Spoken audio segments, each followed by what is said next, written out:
Welcome back to another week on the Global Health Pursuit podcast. This week is so special to me because I get to chat with an old friend who inspired me to begin this podcast in the very first place.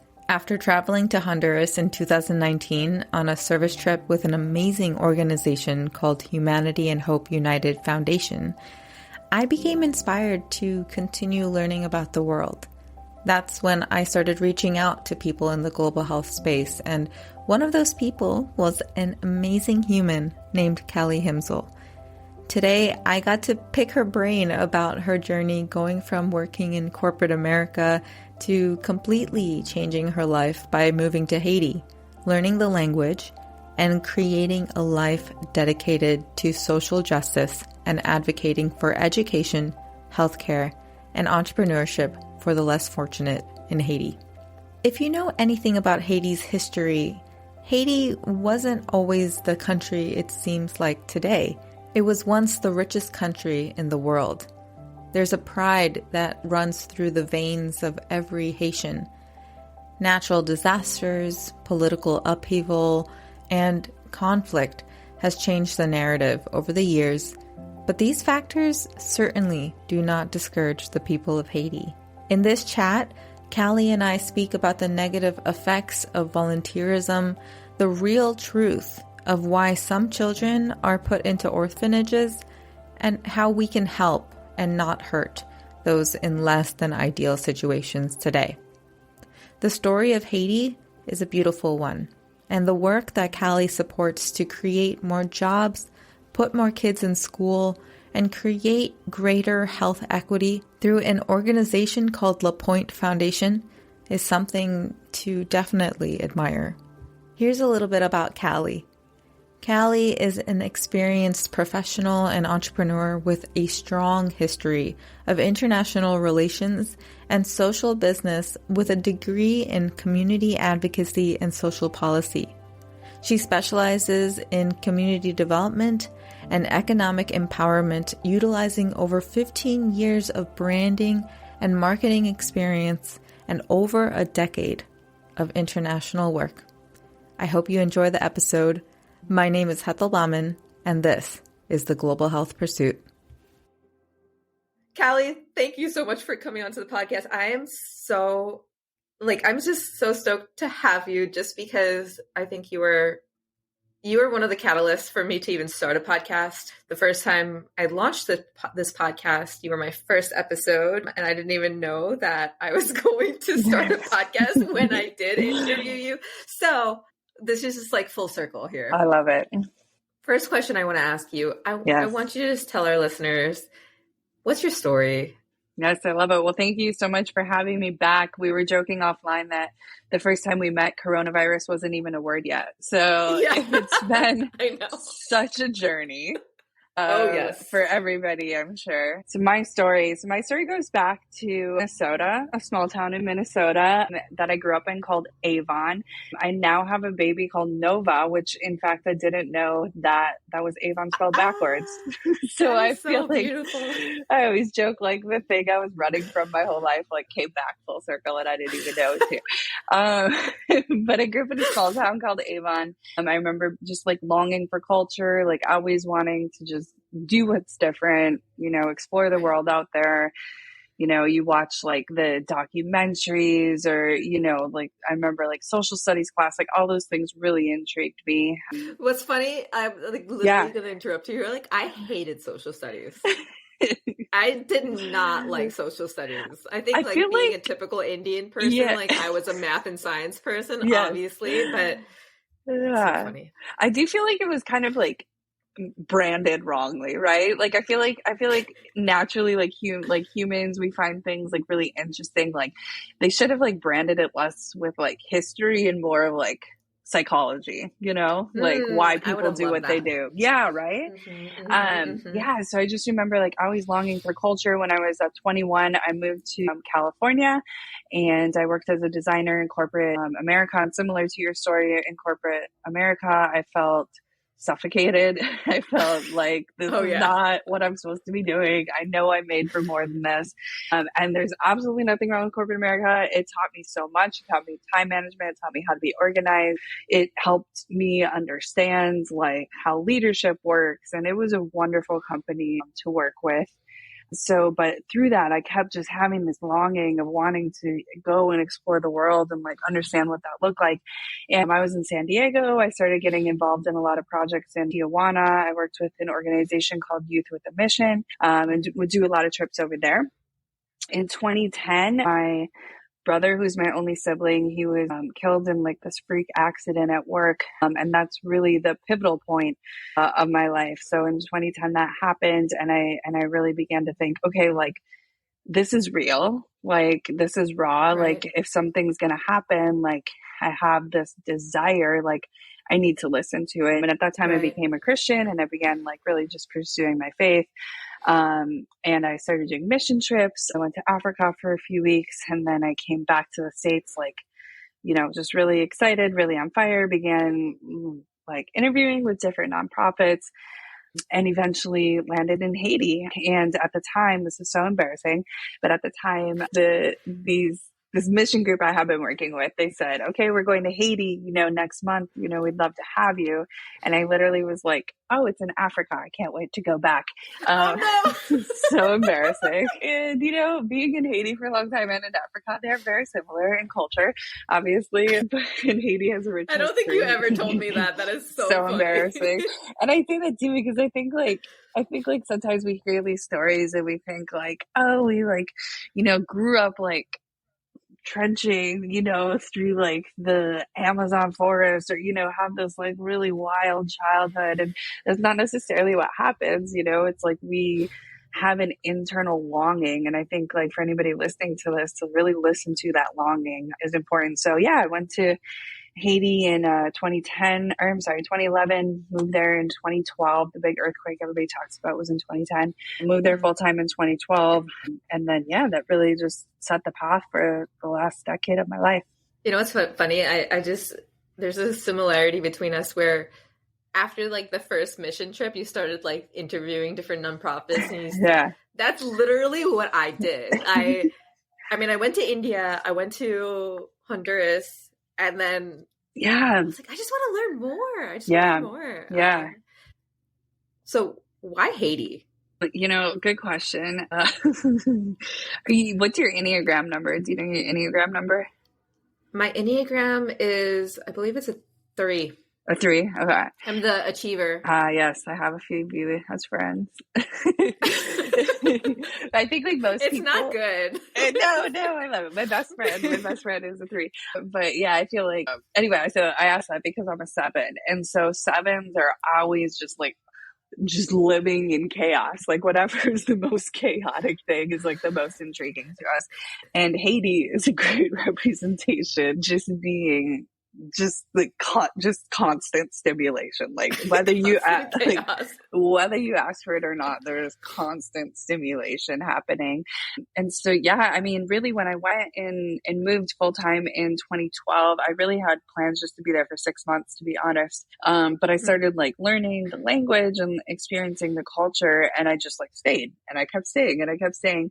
So I feel like it wasn't necessarily an intentional decision, but I feel like Haiti is unfortunately ranked like, I mean, it's like the top 5 hardest countries to do business. Like, you know, it's always like a security level 4, which is the same as like Ukraine, Afghanistan. So like the highest security level it can be, et cetera. And so I feel like there was always just this challenge that came along with it.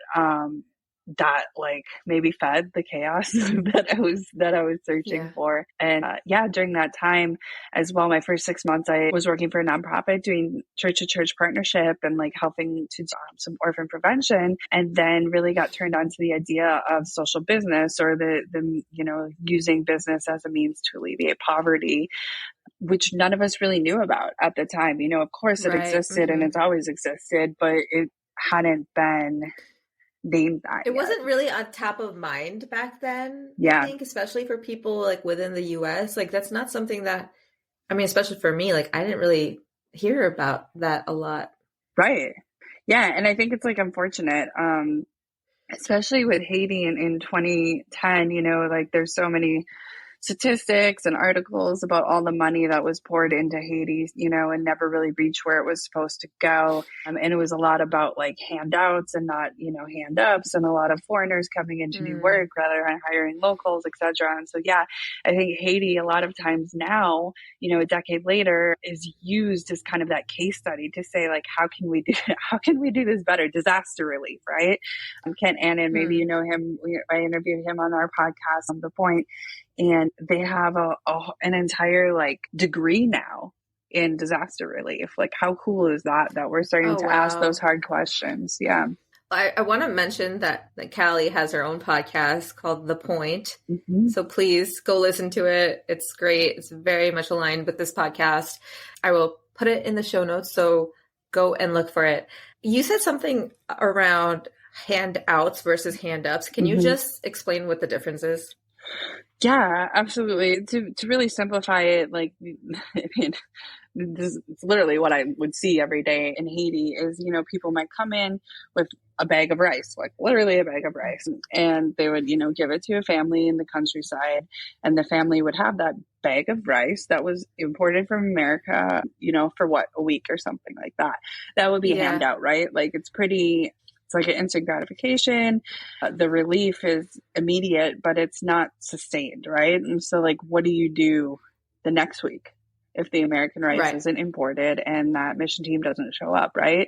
And so there's like no, like sustainability is such a popular word, right? Like there's no sustainability and so like a hand up might be like, okay, let's use all of that money that we spent on mission trips or, importing the rice or the markup or, the subsidized fees. Like, what if we use that to create an agricultural program?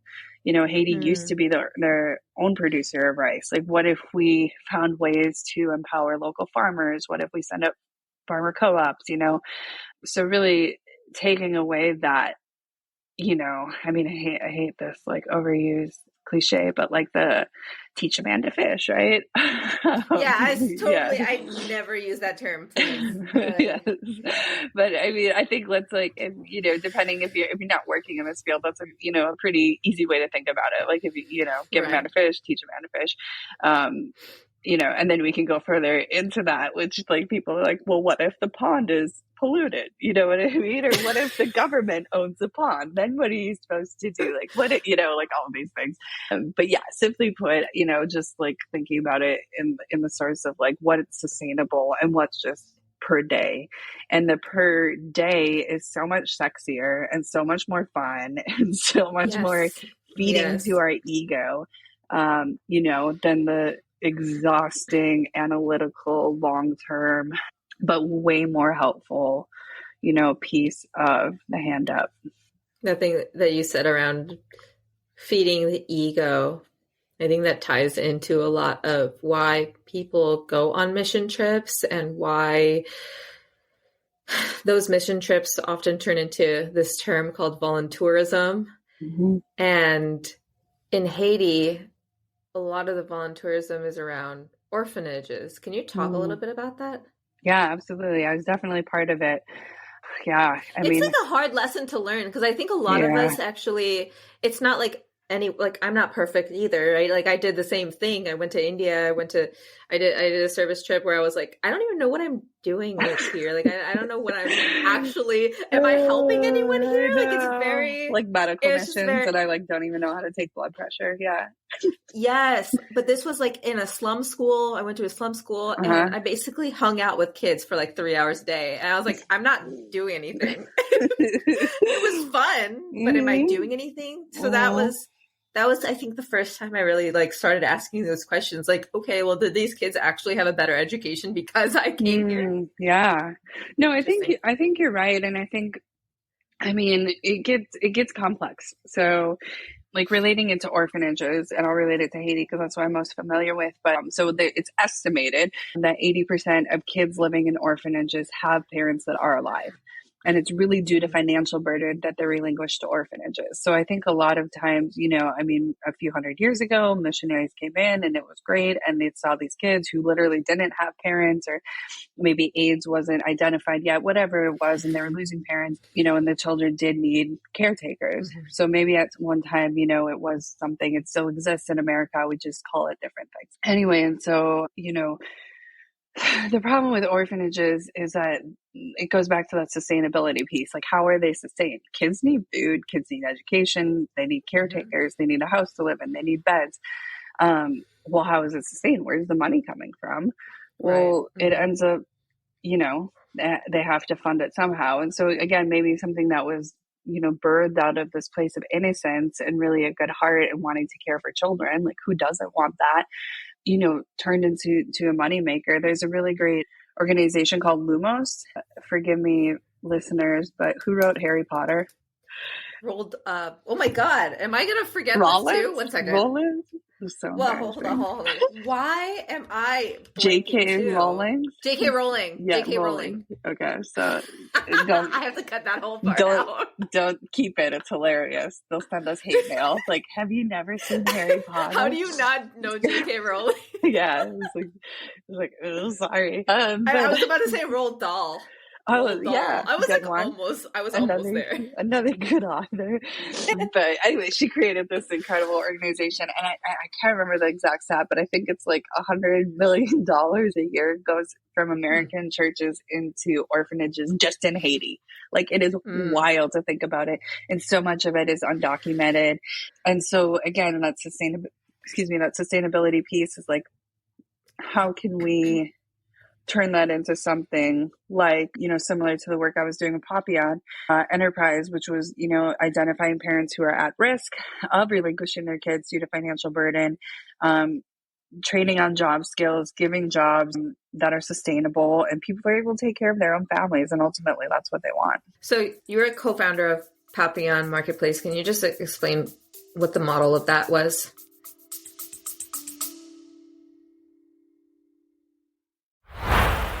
Hey there, I hope you're enjoying this episode. And if you are, would you do me a tiny favor? Show me some love by doing one or more of these 3 things.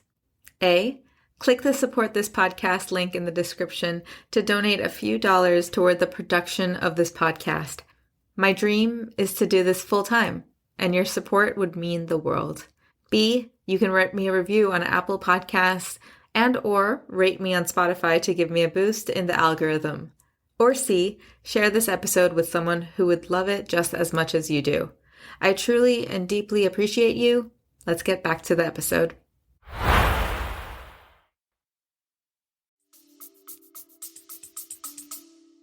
Yeah, absolutely. So Papillon Marketplace, I was a co-founder of Papillon Empowerment, and then Papillon Marketplace was more of the social business side. And so we chose to split them because for finances is to, keep Papillon Marketplace as the one who sells the artisan, goods. And then Papillon Empowerment was really to fulfill the social need.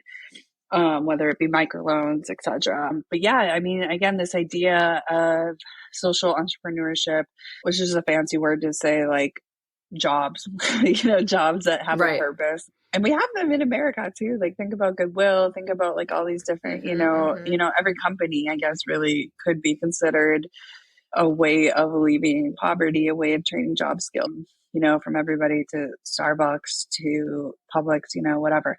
But yeah, so we would, like I said, identify parents who are at risk of relinquishing their kids, train on job skills, and then create like these really incredible artisan projects out of local material. So finding the best way, again, to be sustainable. Imports are very common in most developing countries because, again, of like that whole rice thing. Like, at some point we subsidize things. We stopped encouraging local production.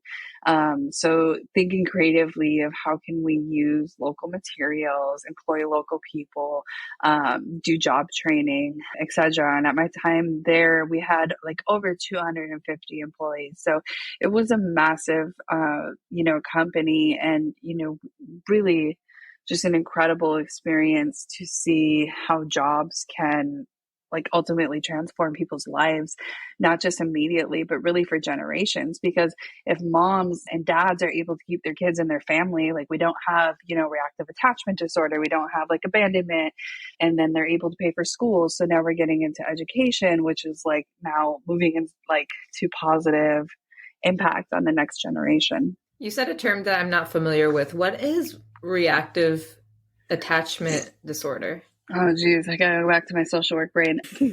Sorry.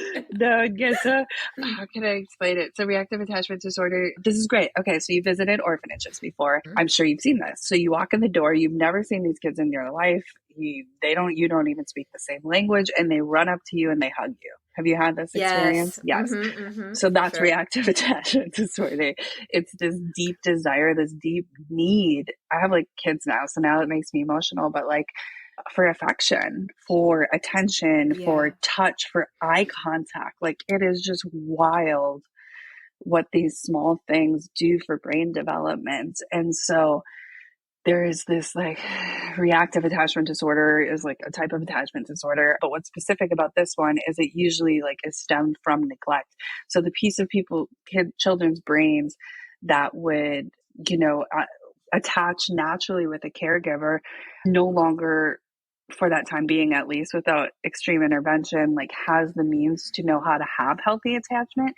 So although they might run and hug you and play with you for an hour, say you were to adopt them or foster them, well, after a year or so, that immediate attachment wears off and they don't necessarily have the means to know how to continue that attachment. So they push away, and they push away in really intense, sometimes violent ways, because it's this constant fear of once again being abandoned. Oh, wow. Yeah. I think that makes a lot of sense in terms of, if you were to go on like a volunteer trip to an orphanage, and then you stay there for a week or two, and then you're attached to all these kids, and then the next week they're asking where they went, and exactly. It's like, oh, they left. That's exactly it. And that volunteerism that you're talking about, it only like fuels that, because now they're not like attaching themselves even to a caregiver that might be working in the orphanage. They're attaching themselves to you. And then the next week to me, and then the next week to John, and then the next week to Jimmy, right? And so it's just perpetuating like their brain is being wired to have a short-term attachment and not a long-term attachment. Yeah, and that could affect the psychology of that child for years and years and years, right? Because they're so young at that age. Wow. Okay. So in terms of entrepreneurship and job creation, why is that so important, especially in Haiti? Like, what is the job situation there? Like, what was the job situation there when you got there, when you first came to Haiti?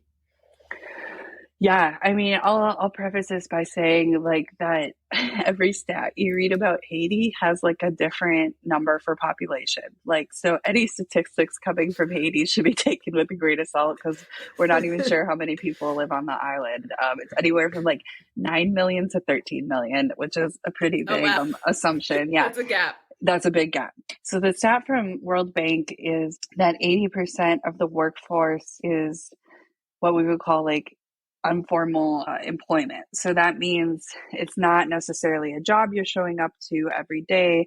There's not necessarily consistency. There's not necessarily consistency in pay. If you've been to, out of the United States, chances are you've seen a street market. Okay. That's a great example of informal employment. The mom or dad might have a few goods to sell that day. The next day they might not have those goods, or they might have to stay home because their kid is sick, like whatever. So it's gotten increasingly worse since we left at the end of 2019, due to kidnapping and political unrest. But at the time, there it was about the same. There was not a lot of formal employment. There is some factories. There's a place called Sonapi, and that is where all the factories are. And honestly, the factories in Haiti are pretty well run. They are held to high standards. And so that does allow for some formal employment and job training. But again, it goes back to that idea of like giving out a bag of rice or long-term sustainability. Because the thing is, dude, like when you have job skills, like they're transferable, right? Right. It's knowledge. Knowledge is power, and it's education. And then you can like even teach your kids how to do certain things. Like if it's, becoming a tailor, a plumber, an electrician, whatever that looks like, it has to start with the education, right? Of being able to get those skills and then be able to transfer them. But when we think about places like Haiti, jobs really have to be the answer, because what are they going to do when foreign aid stops? And, it's not like, it's like, a lot of times it's us as Americans like forcing this foreign aid on them. And there's so much like graffiti around Port-au-Prince that's like, get out of my country. Like, let us stand on our own. And so it's really, learning the language, learning the culture really opens your eyes up to what those realities are. I think that the whole get out of my country, it speaks to the amount of trauma that Haiti has experienced over the years. And I think that's also another reason why Haitians themselves want to feel empowered to serve their own people. And, for people who are listening who might not really understand too much of Haiti's history, could you kind of give a little bit of a high level rundown of why this is the case? Yeah, I'll do my best. And for any Haitians listening, please just forgive me. Yeah. Because I promise I've done my research. But Haiti has the most incredible, most rich history. It just, the pride of it runs through the veins of its people. It's something to be outrageously proud in. And what I mean by that is like, it was the only successful slave overthrow in the history of the world. Like, the reason we had, free the slaves in the United States, etc., like all started in Haiti. And so it had this rich history of, for those of you that don't know, like Haiti's literally, I'm in Florida right now, Haiti's literally an hour and a half flight. It's very close. It's very close. It's attached to the island of the Dominican Republic, just south of Cuba. And so it's not far at all. And it started with the native people called Tainos. Christopher Columbus and his crew came over and, per usual, unfortunately, killed off the population, discovered the rich soil. Per usual. Yeah, per usual. Thank you. Yeah. And, discovered the rich soil, began importing sugarcane, and they found gold there. They found all of these, minerals and everything, and Haiti at one point was the richest nation in the entire world, right? And so it was this thriving land. But in order to... You can't, like, sometimes you can't even, like, imagine that at, like, now, for Haiti to be the richest country in the world. Right. You don't even think about, And that's why there's so much pride, because, like, what happens next is, like, the Haitians are like, are you kidding me? Like, this is really, like, what are you doing to our nation? And so in order to sustain, like, the growth of all of these riches, they needed man labor. And so they started bringing slaves over. And so really that's how Creole was formed. A lot of it is how voodoo was formed, and how this culture of Haiti began to be. Eventually it split between, the island split. It was once called Hispaniola, and it split between the DR, the Dominican Republic, and Haiti. And then eventually the slaves greatly outnumbered the foreigners, and they said, we've had enough of this. And so there's three main forefathers that led the revolution, and Haiti overthrew the foreigners. And it was this incredible story, this deep African and Native and Haitian pride is sustained throughout the Haitian people today. I think it's just so important to really go back and learn about that. For anyone who wants to learn a little bit more, Callie has provided some amazing resources, some YouTube videos, some documentaries that you can go and watch on your own time. So I'll throw those in the show notes.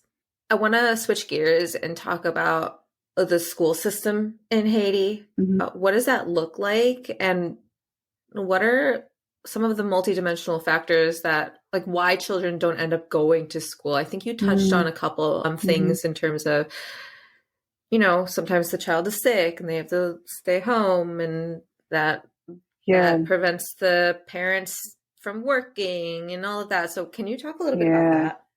Yeah, absolutely. I've obviously talked really passionately about how much jobs are needed in job creation. But I would say even before that, education is really the missing piece. The World Bank actually states that no country in the history of the world has reached sustained economic growth without first creating a universal primary education. Okay. So the World Bank is essentially saying, like, any systematic change that is needed in developing world, like, has to start with education, and Mm. history has continued to prove that to be true. In Haiti, 90% of the schools are funded by the church. That can either be the local church. It's very common for churches to also function as schools during the weekday. That's also very common for Haitian schools to be funded through American church, whatever that looks like. And really that's showing you that there is not a healthy or consistent public education system. So kids Hmm. love going to school. Like in America, I feel like such an asshole because I remember so many times just being like, why did I go to school today? Right? Like you hear Americans say that, like kids say this all the Yeah. time. And it's just like, oh my gosh, like I feel like such a spoiled jerk because it's like this great. That's just the privilege talking, Oh, it's It's so just the privilege embarrassing. talking. It's so Yeah. embarrassing. And so like I did the same thing. I know, right? And so it's like the desire for education is absolutely there. And I'd say that because I think like sometimes we make these like massive assumptions that like parents don't love their kids, so they put them in orphanages, or people just don't want to be educated, so they don't go to school. That's not the truth. The truth is the opportunity doesn't exist. And so the other like devastating statistic is that less than 6% of people living in Haiti are able to reach high school graduation because of this, because tuition costs are a lot. You're having to pay for books that are imported. You're having to pay for school uniforms. And again, it comes to the sustainability piece. Where's the money coming from? If people don't have jobs to Hmm. pay for their kids to go to school, how are the schools being paid for? But the statistics that are like healthy and positive about education is, again, we've seen it throughout history, is it reduces poverty, it grows the economy, it improves equality. And the other thing is that it lowers risks of unplanned teenage pregnancy, it lowers gang violence, Mm. because just literally kids are in school. They don't have, they're less likely to be bullied upon, to join a gang, etc. And it also increases the violence against girls. And so education is something, that anybody can be passionate about, but it really comes down to like, well, what do you do with that? And so one of the organizations that I work with that I am, just in awe over is an organization called the Pointe Foundation. So LAPOINTE, La Pointe. It's named after a rural city in northern Haiti, and it's all Haitian ran. What we do is we work as a liaison between Americans who are wanting to become involved, whether that be through prayer, donations. We have somebody who's really amazing. His name is Ryan, and he's a musician, so he performs shows. He puts on shows as he like travels around the United States in his camper with his family, and he puts on shows, and he tells about the Pointe Foundation. He talks about education. He talks about job creation, etc. And then people give him tips, in his tip jar, and he, passes it on to the Pointe Foundation. So there's all I kinds of love ways that. to be involved, but education is definitely that starting piece, that building block. There's that. I feel like there's three things. There's the entrepreneurship, there's the education, and then there's the health piece. That's another thing where like if children aren't healthy, they can't go to school, right? If Yeah. people aren't healthy, then it kind of puts a wrench into like everything. So one of the stats that I've seen in terms of health in Haiti is that only 8% of the rural population have access to quality healthcare facilities. The life expectancy is 63 years old, which is super young when you think about it. And Mm-hmm. less than half of Haitian children are getting basic immunizations. So the organization that you're working with, La Pointe Foundation, how are they Mm-hmm. changing this? How are they trying to serve the people of Haiti within the health category? Yeah, I mean, I love that question, and I think to backtrack a little bit, I think what we found is that it really has to be a holistic approach, right? So like you can't have job creation without first having education, and you can't have Mhm. education, as you mentioned, if you don't have healthcare. It also goes back to like if parents aren't healthy, they might pass away, and then there's nobody to take Right. care of the kids, and then they get put in an orphanage, and so it really has to be a holistic approach of, again, not just coming in and doing something, but really allowing for opportunity to be there. So we work directly with a hospital called CMB. It's all Haitian ran. Again, it's in northern Haiti. It serves a population of 700,000 people, which is Oh my incredible. gosh. Wow. They really focus on what's called community-based healthcare. So that's, maybe I don't want to say formal, it's not the right word, but maybe a less corporate. American healthcare is really interesting. Coming back to America, it's been a really I interesting don't even want to talk about that. way to navigate. I was like, I thought we were supposed to have amazing healthcare. This is not at all what I expected. So it's a less corporate approach. And so what that might look like is, identifying like a liaison, a Haitian liaison in this case, to go into the community, once a week, interview the moms, interview the dads, take stats, ask them like, how are you feeling? What can we do about it? Have you drank water? Like, really being able to build relationships, build trust. Again, with the history of Haiti, trust towards the government or trust towards more corporate entities is something that is lacking. And so really being able to create those relationships is essential. So CMB is just an incredible hospital who they have a maternity ward, that is essential in the developing world, to decrease infant mortality, increase education. Again, if babies are born healthy, right, they have a better chance at, surviving, but also,